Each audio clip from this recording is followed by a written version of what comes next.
Hello student, स्वागत है आप सबका संस्कार इंग्लिश वर्ड चैनल पर। तो अपन स्टार्ट करते हैं फिजिक्स का ये जो पूरा पेपर है क्लास 11th का, इसका फुल सॉल्यूशन। तो देखते हैं यहाँ पर ऑब्जेक्टिव किस तरीके का है। और ये है आपका क्वेश्चन नंबर फर्स्ट। यहाँ पर है पहले नंबर सही विकल्प है। इसमें क्वेश्चन ये कह रहा है 1 एंगस्ट्रॉम का मान होता है। तो यहाँ पर पहला वाला ऑप्शन इसका सही है, 10⁻−10 मीटर। सेकेंड नंबर का क्वेश्चन निम्न में से सदिश राशियों का समूह है। तो इसका भी सेकंड नंबर का आंसर है त्वरण, क्षेत्रफल, संवेग। थर्ड नंबर का क्वेश्चन मशीनों में बॉल बेयरिंग का उपयोग किया जाता है क्योंकि, तो इसका देखिए यहाँ पर क्या है, ये लास्ट में दा नंबर पे, इसके उपयोग से सर्पी घर्षण लोटनिक घर्षण में बदल जाता है। फोर्थ नंबर का क्वेश्चन दाब बढ़ाने पर किसी पदार्थ का गलनांक डॉट क्या होता है। तो दाब बढ़ाने पर गलनांक क्या हो जाता है, बढ़ जाता है। 5 नंबर का क्वेश्चन किसी पदार्थ की अवस्था परिवर्तन के लिए आवश्यक ऊष्मा कहलाती है। तो किसी पदार्थ की अवस्था परिवर्तन के लिए जो ऊष्मा होती है वह कहलाती है विशिष्ट ऊष्मा। आएगा आपका फिल इन दी ब्लैंक्स है। तो देखें यहाँ पर पहला वाला क्वेश्चन है किसी 1 सेंटीमीटर भुजा वाले घन का आयतन dot dot dot metre cube के बराबर होता है। बहुत सारे बच्चे गलतियां कर देते हैं। यहाँ पर एक देखा तो उन्हें लगेगा कि एक घन का आयतन तो भुजा का क्यूब होता है, तो एक का क्यूब क्या आएगा, एक, और वो यहाँ पर लिख देते हैं एक। लेकिन यहाँ पर गौर करें, यहाँ सेंटीमीटर लिखा है और यहाँ मीटर लिखा है। तो इसका राइट आंसर हो जाएगा 10⁻⁻6 मीटर क्यूब। फिर नेक्स्ट क्वेश्चन है अधिकतम दूरी तक वस्तु को प्रक्षेपित करने हेतु प्रक्षेप्य कोण कितना होता है। तो प्रक्षेप्य जो कोण होता है वो होता है 45 डिग्री का। नेक्स्ट थर्ड नंबर का क्वेश्चन वृत्तीय गति के लिए खाली स्थान बल आवश्यक होता है। तो वृत्तीय गति के लिए जो बल आवश्यक होता है वो होता है अभिकेंद्री बल। ठीक है। फिर आता है फोर्थ नंबर का किसी सतह के समीप पलायन चाल बोला जाता है। तो ये है 11.2 किलोमीटर पर सेकेंड। ठीक है। फिर है फोर्थ नंबर के बाद फिफ्थ नंबर भू तुल्यकाली उपग्रह का आवर्तकाल कितना होता है। तो ये होता है 24 घंटे। ठीक है, क्योंकि तुल्यकाली उपग्रह इन्हें कहते हैं जिनका परिक्रमण काल क्या होता है, पृथ्वी के परिक्रमण काल के बराबर होता है, अर्थात 24 घंटे होता है। नेक्स्ट आता है हमारा सही जोड़ियाँ। तो सही जोड़ियों में है यहाँ पर कार्य का एसआई मात्रक। तो कार्य का एसआई मात्रक जूल होता है, शक्ति का एसआई मात्रक वाट होता है, ऊर्जा का सीजीएस पद्धति में मात्रक अर्ग होता है, जड़त्व आघूर्ण का मात्रक होता है किलोग्राम गुण मीटर स्क्वायर, और कोणीय संवेग का मात्रक होता है जूल गुणे सेकंड। ठीक है। फिर नेक्स्ट है अपना फोर्थ नंबर का क्वेश्चन एक वाक्य में उत्तर लिखना है। तो यहाँ पर पहला क्वेश्चन है हाइड्रोलिक मशीन किस सिद्धांत पर कार्य करती है। तो इसका राइट आंसर है पास्कल के सिद्धांत पर। पास्कल का जो सिद्धांत है वो दाब पर आधारित है। 1 कैलोरी ऊष्मा को परिभाषित कीजिए। ठीक है। तो इसकी ये जो सभी आंसर है अभी हम आपको केवल पेपर बता रहे हैं, और इसका पूरा सॉल्यूशन जिस तरीके से आपको एग्ज़ाम में लिखना है वो हम आपको कॉपी के माध्यम से पूरा बता रहे हैं। देखिए, जो आप सब जानते हैं कि आपको कॉपियाँ घर के लिए मिली हैं, तो सभी बच्चों को नकल करना है, कहीं ना कहीं से लिख करके देना है। तो इसमें नंबर सभी को लगभग बराबर मिलने हैं, लेकिन यहाँ ध्यान दिया जाएगा आपको लिखने के तरीके पर। तो अभी हम आपको कॉपी में जो लिखने का तरीका है उस तरीके से आपका ये सॉल्यूशन कराएंगे। ठीक है। ऊष्मागतिकी के शून्यमा नियम ये भी हम आपको कॉपी में लिख करके बता रहे हैं। नेक्स्ट है फोर्थ नंबर का सेकंड लोलक के आवर्तकाल का मान कितना होता है। तो सेकंड लोलक के आवर्तकाल का मान होता है 2 सेकंड। और ये 5वां नंबर का है तरंगों के अध्यारोपण का सिद्धांत। तो ये वाला भी हम आपको क्या करते हैं, अभी सभी के सभी ये 4 के 4 जो क्वेश्चन हैं, पहला दूसरा तीसरा, ये कॉपी में किस तरीके से लिखना है ये हम आपको बता रहे हैं। तो ये है हमारा पहला वाला, देखो ऐसे लिखना है, सही विकल्प चुनिए, और सही विकल्प चुनिए के बाद आपको ये देखो पहले वाले का आंसर 10⁻−10 मीटर, दूसरे वाले का बा नंबर का आंसर त्वरण, क्षेत्रफल, संवेग, तीसरे वाले का दा नंबर का इसके उपयोग से सर्पी घर्षण लोटने घर्षण में क्या होता है, बदल जाता है, चौथे नंबर का है बा नंबर का यानी बढ़ जाता है, और 5वें नंबर का है विशिष्ट ऊष्मा। फिर इसके बाद नेक्स्ट आ जाता है अपना फिल इन दी ब्लैंक्स। तो ये फिल इन दी ब्लैंक्स आपके ये लगे हैं, ज़्यादा दिक्कत हो तो स्क्रीनशॉट ले लें। यहाँ 10⁻−6 लिखा है, क्या लिखा है, यहाँ पर हम लिखे दे रहे हैं आपको 10⁻−6 मीटर की घाते 3। समझ में नहीं आ रहा अच्छे से। फिर ये है 45 डिग्री, थर्ड नंबर का अभिकेंद्री, फोर्थ नंबर का 11.2 किलोमीटर पर सेकेंड, और ये 24 आवर्स, तो वहाँ पर घंटे लिखा है। सही जोड़ियाँ आपको इस तरीके से लिखना है। कार्य का मात्रक क्या होता है, जूल, उसके जस्ट सामने लिख देना है। शक्ति का एसआई मात्रक क्या होता है, वाट, ऊर्जा का सीजीएस पद्धति मात्रक होता है अर्ग, जड़त्व गुण का एसआई पद्धति मात्रक होता है किलोग्राम गुण मीटर स्क्वायर, और कोणीय संवेग का एसआई पद्धति मात्रक होता है जूल गुण सेकंड। यहाँ मैं आपको बता रहा हूँ बार बार, ये जो अपना जैसे ही क्वेश्चन कंप्लीट होता है तो आपको 2 लाइन खींच के बताई गई हैं ताकि सामने वाले को चेक करने में ठीक लगे। फिर आता है एक शब्द में उत्तर। तो पहला वाला है पास्कल के सिद्धांत पर। सेकंड नंबर का क्वेश्चन जिसमें था 1 कैलोरी को परिभाषित कीजिए। तो सेकंड नंबर के क्वेश्चन का आंसर है 1 कैलोरी, और यहाँ लिखा है 1 कैलोरी ऊष्मा की वह मात्रा है जो पारे के 760 मिलीमीटर पर 1 ग्राम जल का ताप 14.5 से जो डिग्री सेल्सियस है इससे 15.5, यानी यूँ कहा जाए तो यहाँ से 14.5 से 15.5 यानी वृद्धि कितनी हुई है 1 डिग्री सेल्सियस। तो 1 डिग्री सेल्सियस वृद्धि करने के लिए जो ऊष्मा की मात्रा आवश्यक होती है वो हमारी 1 कैलोरी कहलाती है। नेक्स्ट हमारा ये थर्ड नंबर का क्वेश्चन था ऊष्मागतिकी का शून्यवा नियम। तो ऊष्मागतिकी का शून्यवा नियम यहाँ अपन ने ये लिखा, हेडिंग डाली, डबल इन्वर्टेड कॉमा लिखा लगाया यहाँ पर, और फिर देखो जब 2 निकाय किसी तीसरे निकाय के साथ ऊष्मीय साम्य में होते हैं तो वे दोनों निकाय आपस में ही एक दूसरे के साथ ऊष्मीय साम्य अवस्था में होंगे, और ये लास्ट में डबल इन्वर्टेड कॉमा क्लोज कर दिया। फोर्थ नंबर का आपको बता चुके हैं सेकंड, यानी कि 2 सेकंड है ये आवर्तकाल, इसीलिए तो इसे 1 सेकंड लगा है। फिर आता है तरंगों का 5 नंबर पे तरंगों का अध्यारोपण सिद्धांत। तो तरंगों का अध्यारोपण सिद्धांत अपन ने डबल इन्वर्टेड कॉमा लगाया, और यहाँ बोला कि जब 2 या 2 से अधिक तरंगें माध्यम के किसी बिंदु पर एक साथ पहुँचती हैं तो उस बिंदु पर परिणामी विस्थापन उन तरंगों द्वारा उत्पन्न विस्थापनों के बीजी योग के बराबर होता है। तो ये हमारी एक शब्द में उत्तर भी कंप्लीट, यानी चारों ऑब्जेक्टिव क्वेश्चन कंप्लीट। नेक्स्ट आ जाते हैं क्वेश्चन नंबर 5। तो क्वेश्चन नंबर जो 5 है इसमें हम आपको बताते हैं क्वेश्चन नंबर 5 क्या कह रहा है। पहला कह रहा है, यह है 5 नंबर का मेन, कोणीय संवेग संरक्षण का नियम लिखिए। तो ये आपका कोणीय संवेग संरक्षण का नियम ये है। तो कोणीय संवेग संरक्षण का नियम हेडिंग डाली, और यहाँ लिखा कि जब किसी निकाय पर इसकी अक्ष पर कार्यरत वह कुल बाह्य बल आघूर्ण का मान 0 हो तो उस अक्ष पर कुल कोणीय संवेग का मान नियत रहता है, अर्थात संरक्षित रहता है। इसीलिए इसे हम कोणीय संवेग का नियम या कोणीय संवेग संरक्षण का नियम कहते हैं। नेक्स्ट हमारा क्वेश्चन नंबर 6 नंबर का। तो 6 नंबर का क्वेश्चन ये है, प्रत्यास्थता के लिए हुक का नियम। अगर ये ना कहा जाता प्रत्यास्थता के लिए तो ओनली ये पूछा जाता हुक का नियम लिखिए, तो भी हम यही लिखते। तो देखिए हमने हेडिंग डाली और आंसर इसका ये है क्वेश्चन नंबर 6 का। प्रत्यास्थता के लिए हुक का नियम, कोई भी नियम लिखते हैं डबल इन्वर्टेड कॉमा स्टार्ट करते हैं। इसमें लिखा प्रत्यास्थता सीमा के भीतर किसी वस्तु पर आरोपित प्रतिबल का मान हमेशा उस वस्तु में उत्पन्न विकृति के अनुक्रमानुपाती होता है। और विकृति जो होता है, विकृति का मतलब परिवर्तन होता है। तो यहाँ देखो, तो अर्थात प्रतिबल अनुक्रमानुपाती विकृति, यही क्या है हुक का नियम। नेक्स्ट आ जाते हैं क्वेश्चन नंबर 7। तो क्वेश्चन नंबर 7 में यहाँ पर ये कह रहा है, सरल लोलक का आवर्तकाल किन किन कारकों पर निर्भर करता है। ठीक है, और इसका जो अथवा वाला है, अनुप्रस्थ एवं अनुदैर्घ्य तरंगों में अंतर स्पष्ट कीजिए। तो हमने आपका ये जो सॉल्यूशन किया है उसमें अनुप्रस्थ एवं अनुदैर्घ्य तरंगों में अंतर स्पष्ट किया है। तो देखें ये है क्वेश्चन नंबर 7वां। और क्वेश्चन नंबर 7वां में हमने लिखा अनुप्रस्थ एवं अनुदैर्घ्य तरंगों में अंतर निम्न है, एक साइड अनुप्रस्थ तरंग और एक साइड अनुदैर्घ्य तरंग। जो अनुप्रस्थ तरंगें होती हैं ये शीर्ष एवं गर्त के रूप में संचरित होती हैं, और जो अनुदैर्घ्य तरंगें होती हैं ये तरंगें संपीड़न एवं विरलन के रूप में संचरित होती हैं। नेक्स्ट है सेकंड नंबर का, अनुप्रस्थ तरंग में इन तरंगों के संचरण से माध्यम के घनत्व तथा दाब में कोई परिवर्तन नहीं होता है। और यहाँ पर क्या है, इन तरंगों के संचरण से संपीड़न की स्थिति में घनत्व तथा दाब अधिक हो जाता है। याद रखना, संपीड़न की स्थिति में घनत्व तथा दाब बढ़ जाता है, व विरलन की स्थिति में क्या हो जाता है, ये कम हो जाता है। तो क्वेश्चन नंबर 7 कंप्लीट। और यहाँ देखिए हमने 7 का अथवा वाला किया है, इसलिए हमने यहाँ पर क्या लिख दिया, अथवा। नेक्स्ट क्वेश्चन नंबर 8 नंबर का जो क्वेश्चन है आपको देखो पहले पढ़ा दे रहे हैं। क्या है क्वेश्चन, यहाँ कह रहा है सदिश योग का त्रिभुज नियम लिख करके उसे चित्र द्वारा समझाइए। तो यहाँ पर हमने लिखा सदिश योग का त्रिभुज नियम। ठीक है, तो सदिश योग का त्रिभुज नियम ये हमारे पास है, और इसमें देखो ये लिखा सदिश योग का त्रिभुज नियम हेडिंग डाली। इसमें लिखा, यदि 2 सदिश परिमाण व दिशा में एक त्रिभुज की 2 संलग्न भुजाओं द्वारा एक क्रम में प्रदर्शित किए जा सकते हैं तो उनका परिणामी सदिश परिमाण तथा दिशा में त्रिभुज की तीसरी भुजा द्वारा विपरीत क्रम में प्रदर्शित होता है। ठीक है, इनके स्क्रीनशॉट आप ले सकते हैं और जल्दी से अपना पेपर सॉल्व कर लें।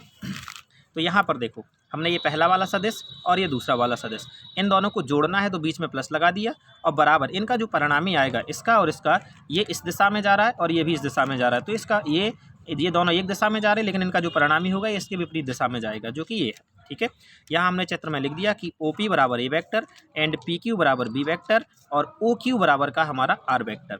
तो ये लिख दिया अपन ने OP वेक्टर, यहाँ पर देखिए OP वेक्टर और OQ वेक्टर को प्लस किया, इक्वल में हमारा OQ वेक्टर, तो यहाँ पर A वेक्टर और ये B वेक्टर और इक्वल में R वेक्टर, यही हमारा क्या है, त्रिभुज का नियम है। ठीक है, नेक्स्ट क्वेश्चन आ जाता है 9 नंबर का। तो ये 9 नंबर का क्वेश्चन आपका यहाँ पर ये वाला जो 9 नंबर का, ये भी हमने अथवा किया है, सिंपल सा क्वेश्चन है। घर्षण से लाभ एवं हानियाँ लिखिए। क्योंकि ये क्वेश्चन 3 नंबर का है, इसीलिए हमें 3 लाभ और 3 हानियाँ लिखनी है कम से कम। तो ये लिखा क्वेश्चन नंबर 9 और अथवा का है, तो अथवा लिख दिया यहाँ पर। इसके बाद देखिए यहाँ है घर्षण से लाभ। तो घर्षण से लाभ में हमने लिखा 2 पदार्थों के घर्षण से हमें अग्नि प्राप्त होती है। दूसरा है घर्षण के कारण वाहनों को ब्रेक लगा करके रोका जा सकता है, या सकता है नहीं लिखना, यहाँ पर जाता है लिखना। फिर तीसरा है घर्षण के कारण ही हम चल पाते हैं, यदि घर्षण ना होता तो हम फिसल करके क्या होते, गिर जाते। नेक्स्ट फोर्थ है घर्षण के कारण ही हम लिख पाते, हमें लिखना है 3, ये 4 लिख दिए अपन ने। फिर आता है हानि। तो घर्षण से हानि, घर्षण के कारण मशीनों के पुर्जे क्या हो जाते हैं, घिस जाती है, जिस कारण से उन्हें बार बार बदलना पड़ता है। सेकंड नंबर की हानि है घर्षण के कारण यंत्र को दी गई ऊर्जा का कुछ भाग ऊष्मीय ऊर्जा के रूप में क्षय हो जाता है। और थर्ड नंबर है घर्षण के कारण मशीनों की दक्षता कम हो जाती है। क्लियर हुआ? तो ये घर्षण से लाभ एवं घर्षण से हानि, क्वेश्चन नंबर 9 हमारा कंप्लीट। नेक्स्ट आता है क्वेश्चन नंबर 10। तो क्वेश्चन नंबर 10 है हमारा प्रगामी एवं अप्रगामी तरंगों में अंतर। तो ये है हमारा प्रगामी तरंगे और अप्रगामी तरंगे। चूँकि ये 3 नंबर का है तो 3 अंतर लिखेंगे। प्रगामी तरंगों में लिखा ये तरंगे माध्यम में एक निश्चित वेग से आगे बढ़ती हैं, और ये वाली जो हैं ये आगे ही नहीं बढ़ती हैं। ठीक है, ये तरंगे आगे नहीं बढ़ती हैं। सेकंड अंतर है हमारा प्रगामी तरंग में, इन तरंगों में माध्यम का प्रत्येक कण अपने पास वाले दूसरे कण को ऊर्जा प्रदान करता है। और अप्रगामी तरंगों में है इन तरंगों द्वारा माध्यम में ऊर्जा रूपांतरण नहीं होता है या ऊर्जा रूपांतरित नहीं होती है।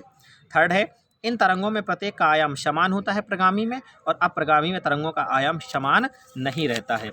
तो हमारे ये 10 क्वेश्चन कंप्लीट होते हैं। ठीक है, और यहाँ इसके बाद ये 10 क्वेश्चन के बाद आते हैं 11 नंबर का क्वेश्चन जो है। फिर 11 नंबर का क्वेश्चन है, देखिए ऊपर वाला क्वेश्चन भी सिंपल है और नीचे वाला, तो नीचे वाला ज़्यादा सिंपल है। इसमें क्वेश्चन कह रहा है किसी आयताकार शीट की लंबाई चौड़ाई क्रमशः इतने और इतने, यानी कि लंबाई ये कहलाई यानी 4.234 मीटर और चौड़ाई कहलाई 1.005 मीटर। उचित सार्थक अंकों तक शीट का क्षेत्रफल ज्ञात करना है। तो देखो आयत का क्षेत्रफल सबसे आता है, लंबाई गुणे चौड़ाई होता है। हमें लंबाई दी गई, हमें चौड़ाई दी गई है, तो क्षेत्रफल निकालने में कोई दिक्कत नहीं है। तो देखो हमने लिखा यहाँ पर आयताकार शीट की लंबाई चूँकि अथवा वाला, तो ये देखो ये लिख दिया आयताकार शीट की लंबाई यहाँ पर लिख दिया 4.234 मीटर और चौड़ाई 1.005 मीटर। आयताकार शीट का क्षेत्रफल हमें निकालना है, तो लंबाई गुणे चौड़ाई, तो लंबाई हमारे पास ये है और चौड़ाई ये है। इन दोनों का गुणा करने पर हमने ये आया। चूँकि क्षेत्रफल है तो क्षेत्रफल का मात्रक अगर ये मीटर में है तो मीटर का स्क्वायर लगाते हैं। ये क्वेश्चन हमारा कंप्लीट है।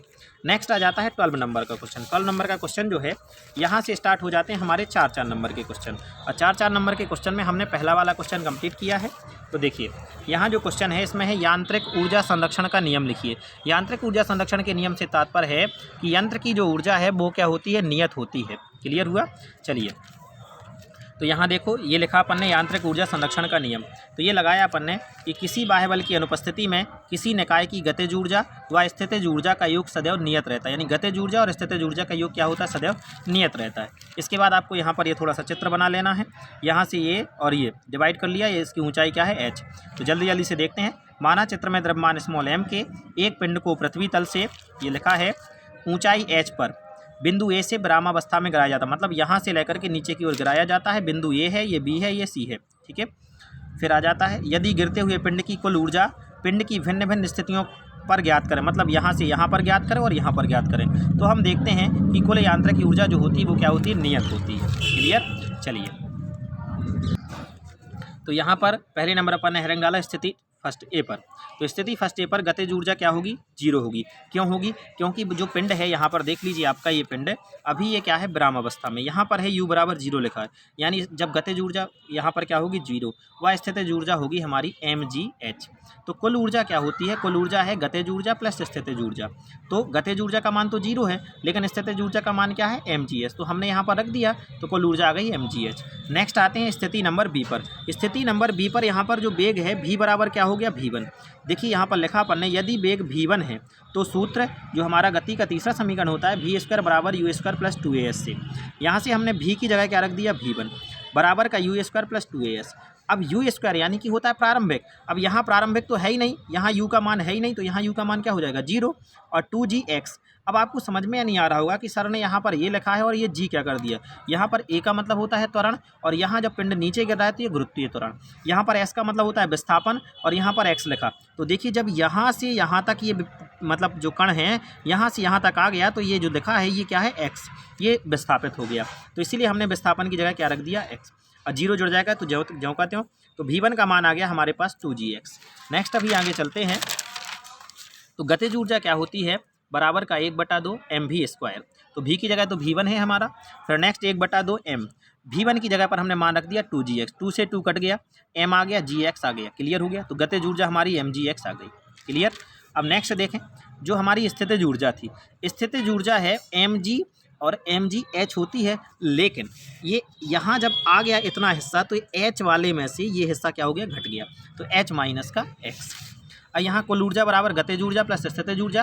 तो गतिज ऊर्जा का मान है हमारे पास mgx और स्थितिज ऊर्जा का मान है mgh माइनस x। दोनों मान हमने रख दिए, ये mgx प्लस mg का अंदर गुणा किया तो mgh और माइनस का mgx।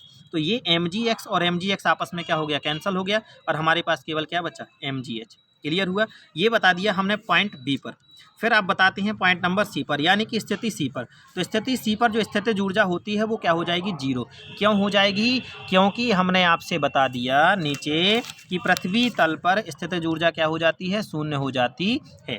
यदि वेग v2 है तो सूत्र v² बराबर u² प्लस 2s से, वहाँ v1 रखा था, यहाँ पर हम v2 रख देंगे। यहाँ पर जो हमारा ये 0 प्लस 2gh और v2² बराबर u का मान है 0, ठीक है, और ये 2gh आ गया।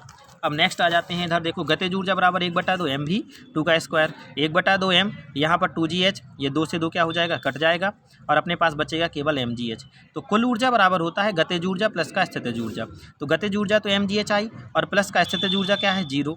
तो कुल ऊर्जा क्या हो गई, mgh। तो जब हमने स्थिति नंबर ए पर देखा था तो mgh आई थी कुल ऊर्जा, स्थिति नंबर बी पर देखा था तो गतिज ऊर्जा क्या आई थी अपनी, mgh आई थी, और स्थिति नंबर सी पर देखा था तो भी हमारी गतिज ऊर्जा क्या आ रही है, mgh आ रही है। अतः स्पष्ट है कि प्रत्येक स्थिति पर कुल यांत्रिक ऊर्जा का मान क्या होता है, नियत रहता है। क्वेश्चन नंबर 13, इसमें ये कह रहा है अथवा वाला क्वेश्चन किया अपन ने सॉल्व। बलयुग्म किसे कहते हैं, बलयुग्म के आघूर्ण का सूत्र स्थापित कर दैनिक जीवन में बलयुग्म के 2 उदाहरण दीजिए। देखो यहाँ पर लिखा है बलयुग्म, तो बलयुग्म का मतलब होता है जोड़ा, युग्म का मतलब जोड़ा। तो देखो यहाँ पर अपन ने डेफिनेशन लिखी कि 2 बलों के युग्म को बलयुग्म कहते हैं, क्लियर। अब हमें बलयुग्म आघूर्ण का सूत्र स्थापित करना है, तो अपन ने डायग्राम बनाया और इसमें लिखा, माना चित्र में किसी कण P पर बल F लगता है, तो ये कण है P और P पर लगने वाला बल F, जिसके प्रभाव से यह कण बिंदु O के परितः घूमने लगता है। ये जो बल लगता है जिस कारण से ये O के चारों ओर क्या होने लगता है, ये वाला P कण जो है घूमने लगता है। बिंदु O के सापेक्ष कण का स्थिति सदिश OP बराबर R वेक्टर। यहाँ से O से लेकर के P पर चले जाइए तो ये है R वेक्टर। बिंदु O के सापेक्ष बल के आघूर्ण का परिमाण तथा बिंदु O से बल की क्रिया रेखा की लंबवत दूरी के गुणनफल के बराबर होता है। यानी कि बल आघूर्ण टाउ बराबर का बल और इसके जो लंबवत दूरी है यानी कि वो अपना ON, क्लियर।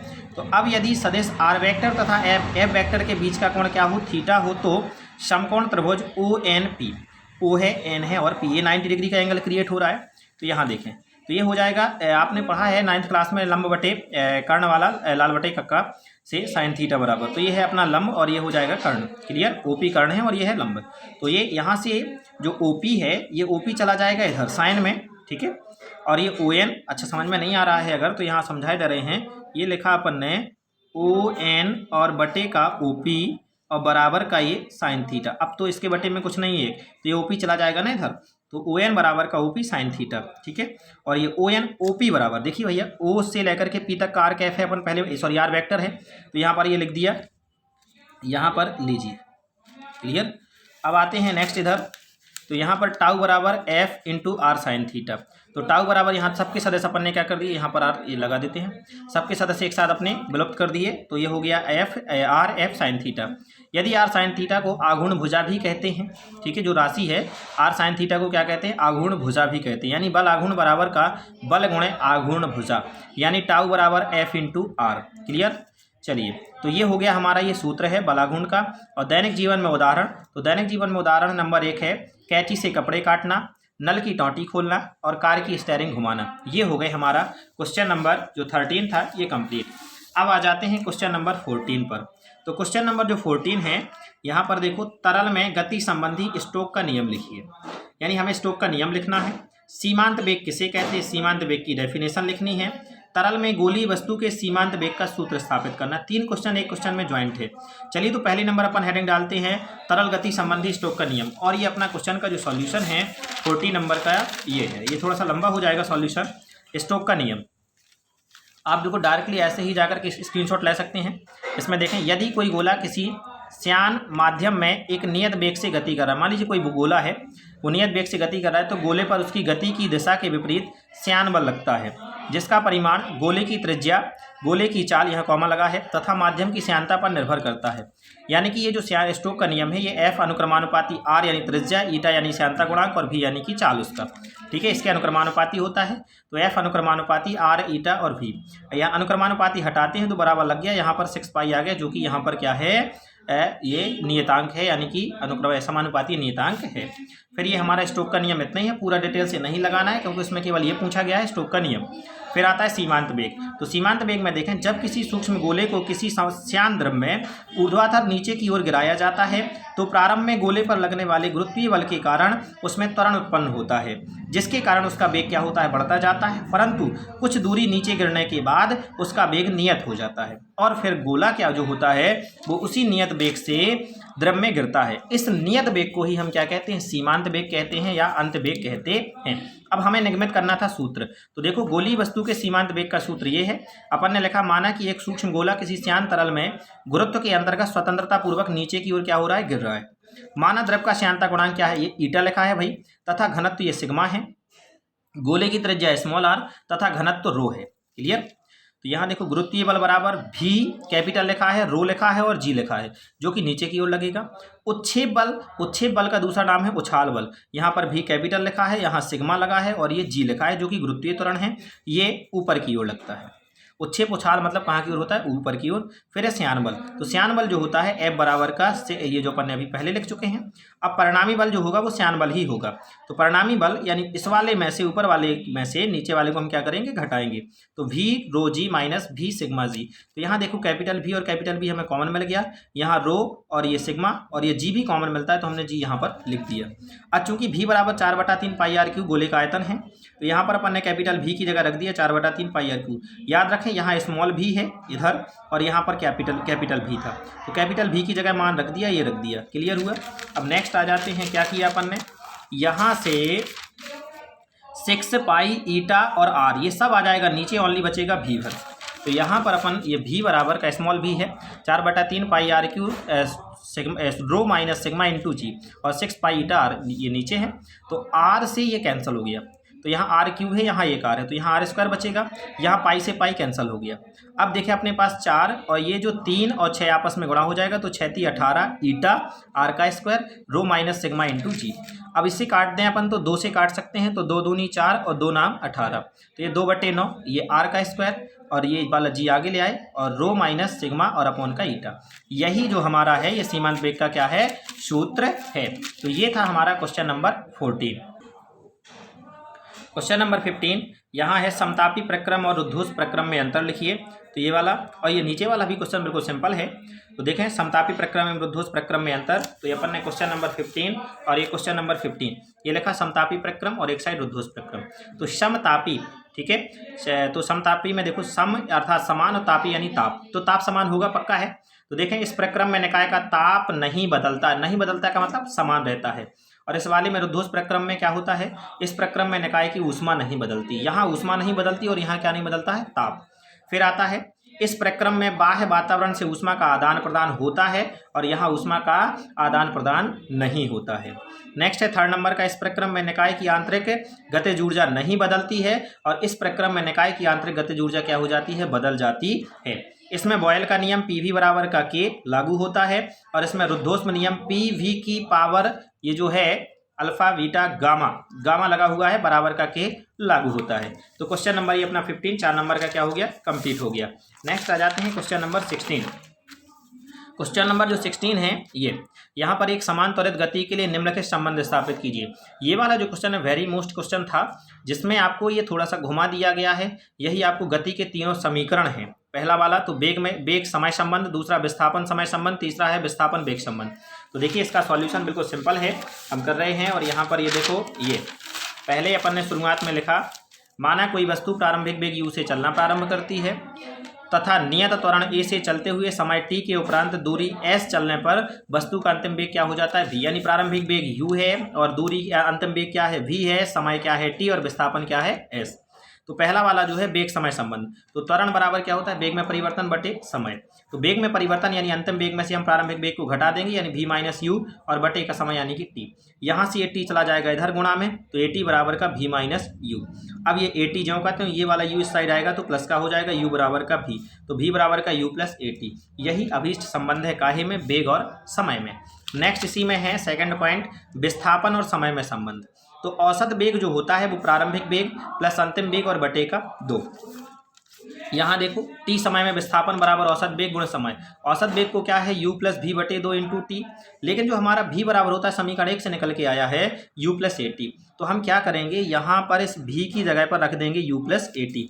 एस बराबर जो कहते हो, ये वाला u जो कहते हो प्लस जो कहते हो, इस v की जगह रख दिया u प्लस ए टी बटे 2 इंटू टी। तो होता क्या है, u और u जुड़ गए तो 2u हो गया plus A T into T. Next वाली लाइन में हम क्या करेंगे, t का अंदर गुणा कर देंगे तो ये हो जाएगा 2ut plus A T square, 2ut plus A T square. और अब इस 2 को हम अलग अलग बटे में कर देते हैं, तो 2 बटे 2 ut प्लस 1 बटे 2 ए टी स्क्वायर। तो 2 से 2 कैंसिल हो जाएगा, बचेगा हमारे पास ut प्लस 1 बटा 2 ए टी स्क्वायर। तो ut प्लस 1 बटा 2 ए टी स्क्वायर, यही हमारा अभीष्ट संबंध है। तो 2 पॉइंट क्लियर हो गए। इसी में तीसरा पॉइंट था हमारा विस्थापन वेग संबंध। तो विस्थापन वेग में संबंध, ये विस्थापन की परिभाषा भी थोड़ी देर पहले लिखी, औसत वेग गुणे समय। तो लेकिन जो t बराबर होता है, t बराबर होता है v माइनस यू, अंतिम वेग माइनस प्रारंभिक वेग बटे का त्वरण। s बराबर ये v u प्लस v बटे 2 है। तो देखिए u प्लस v और इंटू टी की जगह रख दिया हमने v माइनस यू बटे का ये। और ये देखिए थोड़ा सा ये प्लस में है, इसे आगे पीछे हम लिख सकते हैं। तो v पहले कर दिया और u को बाद में कर दिया। यहाँ पर v प्लस यू बटे 2 ये जो कहते हो। अब देखिए एक बार ये प्लस में है और एक बार ये माइनस में, v u प्लस और माइनस का भर दिक्कत है।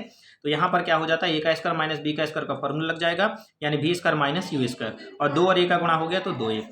ठीक है, तो यहाँ ये 2a चला जाएगा इधर, तो 2as बराबर का v square minus you square. अब यू स्क्वायर को हम बराबर की साइड लाए, चूंकि इस साइड ये माइनस का, इस साइड आके प्लस का हो जाएगा। तो यू स्क्वायर प्लस 2s बराबर v स्क्वायर। इन दोनों को पलट के रख दिया, v स्क्वायर बराबर यू स्क्वायर प्लस 2s। यही इसका अभीष्ट संबंध है। और ये हमारा क्वेश्चन नंबर जो 16 था ये क्या हो गया, कंप्लीट हो गया। नेक्स्ट आता है क्वेश्चन नंबर 17। क्वेश्चन नंबर 17 जो है, घर्षण कोण एवं विराम कोण को परिभाषित करना है और सिद्ध कीजिए कि घर्षण कोण विराम कोण के बराबर होता है। यानी पहले तो हमें दोनों की डेफिनेशन लिखनी है और ये बताना कि दोनों बराबर होते हैं। तो चलिए क्वेश्चन नंबर 17 ये लिखा अपन ने और ये हेडिंग डाली फटाफट, घर्षण कोण। तो घर्षण कोण में है वह कोण जो सीमांत घर्षण बल तथा अभिलंब प्रतिक्रिया का परिणामी अभिलंब प्रतिक्रिया से बनाता है, घर्षण कोण कहलाता है। घर्षण कोण को हम लैम्डा द्वारा व्यक्त करते हैं। घर्षण कोण की स्पर्श ज्या का मान स्थैतिक घर्षण गुणांक के बराबर होता है और स्पर्श ज्या को हम tan बोलते हैं। देखिए ज्या को साइन बोलते हैं और कोज्या को कॉस बोलते हैं, स्पर्श ज्या को क्या बोलते हैं, tan। तो tan लैम्डा बराबर का म्यू एस, जहाँ म्यू एस क्या है, स्थैतिक घर्षण गुणांक। नेक्स्ट आता है विराम कोण। तो विराम कोण में है जब कोई पिंड किसी नत समतल पर सीमांत संतुलन की स्थिति में होता है तो वह नत समतल के क्षैतिज से झुकाव कोण को विराम कोण कहते हैं। विराम कोण की स्पर्श ज्या का मान भी स्थैतिक घर्षण गुणांक के बराबर होता है। स्थैतिक घर्षण गुणांक यानी म्यू एस और स्पर्श ज्या यानी कि tan, और विराम कोण को डिनोट करते हैं काहे से, थीटा से। ये तो हमने परिभाषा लिख दी। अब हमें इनमें ये बताना है कि इसका मान इसके बराबर होता है, यानी घर्षण कोण बराबर किसके बराबर होता है, विराम कोण के। तो यहाँ लिखा हमने घर्षण कोण व विराम कोण में संबंध। तो यहाँ लिखा घर्षण कोण की परिभाषा से थोड़ी देर पहले हमने लिखा tan लैम्डा बराबर म्यू एस, समीकरण 1 बना दिया। और विराम कोण की परिभाषा से tan थीटा बराबर म्यू एस, समीकरण 2 बना दिया। समीकरण 1 और 2 से देखो दोनों के दाएं पक्ष हमें क्या दिख रहे हैं, बराबर। तो स्वाभाविक सी बात है कि इनके बाएं पक्ष क्या होंगे, बराबर। तो ये बाएं पक्ष है tan लैम्डा बराबर tan थीटा, tan से tan कैंसिल हो गया, लैम्डा बराबर थीटा। लैम्डा हमारा क्या है, लैम्डा बराबर हमारा है घर्षण कोण और ये थीटा बराबर क्या है, विराम कोण। ये दोनों बराबर हो गए कि नहीं हो गए। अतः स्पष्ट है कि घर्षण कोण व विराम कोण दोनों क्या होते हैं, बराबर होते हैं। तो क्वेश्चन नंबर 17 हमारा कंप्लीट है। नेक्स्ट आता है क्वेश्चन नंबर 18। क्वेश्चन नंबर 18 का अथवा वाला क्वेश्चन सॉल्व किया है। पृथ्वी सतह से किसी पिंड की पलायन चाल के लिए सूत्र स्थापित करना है। ठीक है, तो ये देखिए ये अपन ने क्वेश्चन नंबर 18 यहाँ अथवा वाला किया है, तो यहाँ अथवा लिख देना है। ठीक है, ये अपना अंतिम क्वेश्चन है। चलिए, तो पृथ्वी सतह से किसी पिंड का पलायन चाल का सूत्र स्थापित करना है। तो देखो लिखा, माना पृथ्वी का द्रव्यमान कैपिटल M तथा पृथ्वी की त्रिज्या कैपिटल R है।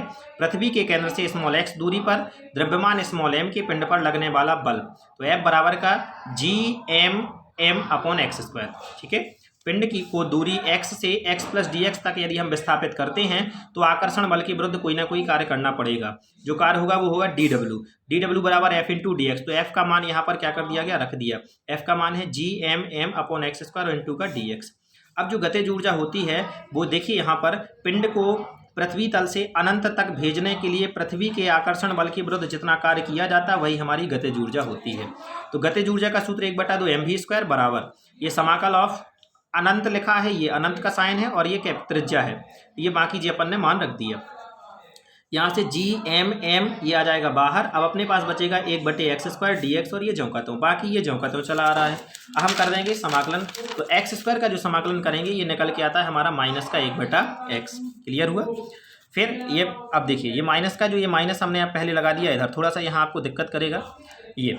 तो पहले अपन को जो लिमिट रखी जाती है, पहले लिखी जाती है अपर लिमिट और फिर लोअर लिमिट। अपर लिमिट मतलब ऊपर वाली और ये बाद में ये, तो 1/, ये लिख दिया और माइनस लगा के ही लिखी जाती है। ये वाला माइनस तो यहाँ चला गया, ये लिखा 1/, अनंत और माइनस का 1/r। अब होता क्या है कि 1/, अनंत का मतलब कुछ नहीं, लेकिन ये 1/r तो ये माइनस का है। अब अगली वाली लाइन में इस वाली माइनस और इस वाले माइनस का गुणा हो जाएगा तो क्या बन जाएगा प्लस, और Gm और m और बट्टे का ये नीचे आ जाएगा r। इस वाले m से r m क्या हो जाएगा, कट जाएगा। अब ये वाला जो 2 है इधर चला जाएगा गुणा में और यहाँ ओनली बचेगा v²। तो यहाँ का स्क्वायर हम क्या करते हैं, हटाते हैं। जब यहाँ से स्क्वायर हटेगा तो यहाँ पर क्या लग जाएगा, √। अब देखिए, चूंकि Gm ये जो √ के अंदर लिखा है Gm इतने का मान होता है स्मॉल g और r का स्क्वायर, तो इस Gm की जगह पर हमने रख दिया gr का स्क्वायर। ये 2 तो जब कहते हो, यहाँ gr का स्क्वायर, तो यहाँ से एक r से एक r क्या हो गया, कट गया। तो v बराबर का आ गया √2gr। यही अभीष्ट सूत्र है। तो ये था हमारे फिजिक्स का पेपर का पूरा 11th क्लास का सॉल्यूशन। यदि अन्य सब्जेक्ट के अगर आप सॉल्यूशन चाहते हैं, किसी भी क्लास के 11th है, 12th है और 10th के किसी भी क्लास के किसी भी सब्जेक्ट के, तो हमारे चैनल को सब्सक्राइब करें। धन्यवाद।